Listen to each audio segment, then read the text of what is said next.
Hi there, this is Imre, of course, from Photography with Imre, and I'm just going to do a quick addendum video to the HDR episode that I did. One of the things I didn't really show in that episode is how I actually set my camera up to take those HDR shots, how to do like the sequential high-speed shooting with the auto exposure bracketing and things like that, as well as how you can do it manually if you want to get a greater range. So what I've done is I've created a quick episode here, and I'll be showing the back of my camera as I do a couple of scenarios with bracketing, setting it manually, and then a complete manual mode, so you can kind of get the idea of how it's done. Now, of course, I'm using the Olympus E3, but that doesn't mean that other cameras can't do this as well. So you'll just have to look on your manual and just, look at the page and go, okay, that's how you do it with your own system. But hopefully this helps you out a little bit, and why don't we get started?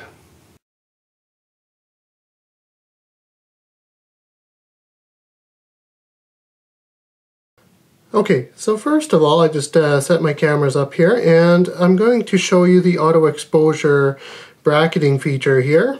The first thing that I do is I set my camera to do high-speed sequential shooting. That's what it looks like on the Olympus camera there, on the E3. And keep in mind too, that I'm in aperture priority mode. Remember, you generally just want to manipulate the shutter speed when you are shooting HDR photos. You don't want the aperture to change, and you want to leave the ISO or sensitivity still, because that way you might get pictures that differ a little bit. But by keeping it aperture priority, I always have the same depth of field. So again, aperture priority, there's the high speed shooting. And I'm hitting the menu button. You can't quite see it, a little bit off camera, but I'm in the menu. And in the Olympus, it's hiding right there. It's quite easy to find. Right now it's off. And as you can see, I can take 3-frame shots or 5-frame shots. I prefer 5 because I get a larger tonal range, 1 EV apart. And then I simply select that feature, I hit OK.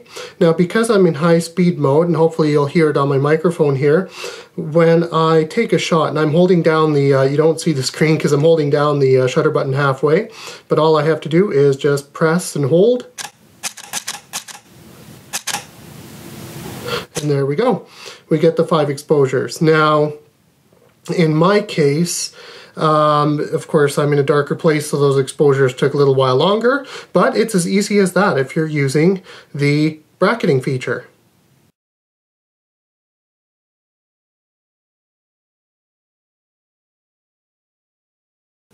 Alright, so the next way I'm going to demonstrate how to do this is if you've got a very large tonal range in your scene and you can't really use the auto bracketing feature because you just need a greater range, you need more control. In that case, I'm set up again, and I have to push my shutter button here now and again. That's why my screen blanks out, otherwise it falls asleep.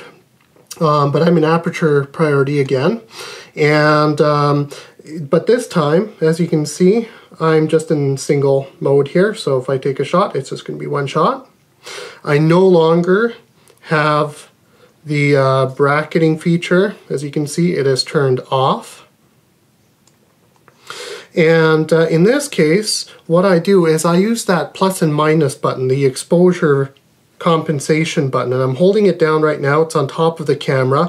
You'll have to check your manual because it differs in position, of course, from camera to camera, but as you can hear, I'm kind of clicking through the I'm using the one of those roller buttons. I have no idea what they're called right at the moment here, but anyway, so I'm using the that button at the front of the camera, a little ratchet, and I'm at basically 0, which means this is just whatever the standard exposure is. So all I basically do is just take a shot, boom, camera does the shot.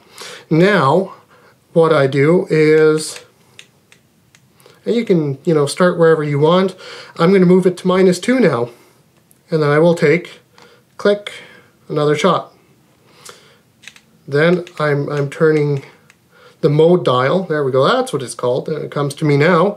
The mode dial and I move it to -5, so I'm going to get like a major underexposure. Boom, I take another shot. And then of course I've got 3 shots, 0, -2, -5. And then I go to the plus direction to overexpose a bit. So there's +2. And then I take a shot. And then I move it all the way to the next extreme, which on my camera I can do +5. And then I take a shot here as well. This is fairly simple, but as you can see, it takes a little bit longer because, of course, I'm using the dial and I have to hit the button here to choose which setting I want, and it's just a single exposure, so I click the button every time I want to take a shot.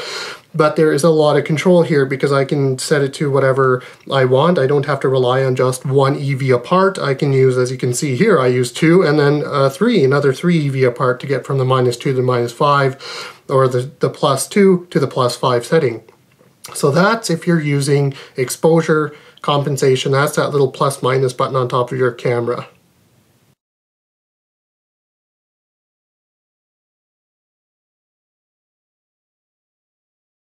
So the final method I'm going to show you how is in basically what I'm going to do here is go to manual mode in my camera. So I'm just holding down a button here. There we go, boom, full manual. See the letter M appears there.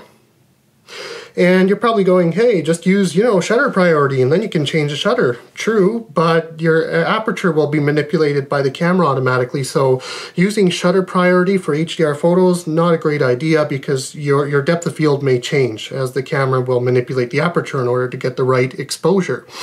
If you're in manual though, then I can lock in what my f-stop is. As you can see, I'm turning the mode dial here, so I can go, oh, I like this scene at whatever, f5.6 or f4.5, whatever. But I can leave it there, and then I can manipulate the shutter speed using, I've got another mode dial on the back of my camera here. Now this one is a little bit more advanced because you don't really have the nice just even numbers to work with, like 1 EV, 2 EV, or things like that. In this case, you have to you're just going by shutter speed basically. I mean, there are standard shutter speeds, so if I want half the amount of light for example, for the sensor, then I can do this, for example. So I went from shutter speed of 1/30th of a second to 1/60th of a second, but but at the same time you can also use whatever value you want. I think this method is probably the best if you are in a very extreme situation. You have a very light area in your scene and a very dark area, and even your exposure value range is not big enough.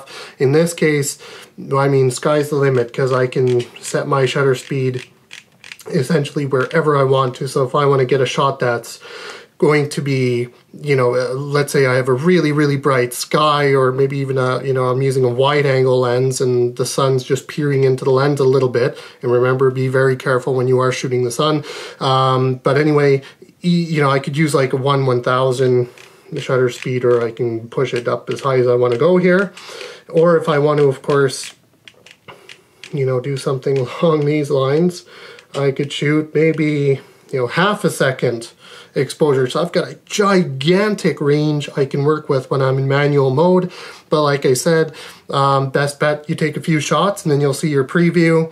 But in this case, you take as many shots as you want and you've got a gigantic range to work with, thanks to basically setting your shutter speed manually to wherever you please. Alright, so I hope that episode helped you out a bit. Of course, I still will be working on part 2 of the HDR series, which will be the Photoshop tutorial on how to process HDR images once you've taken it. And I will be writing a supplemental blog post.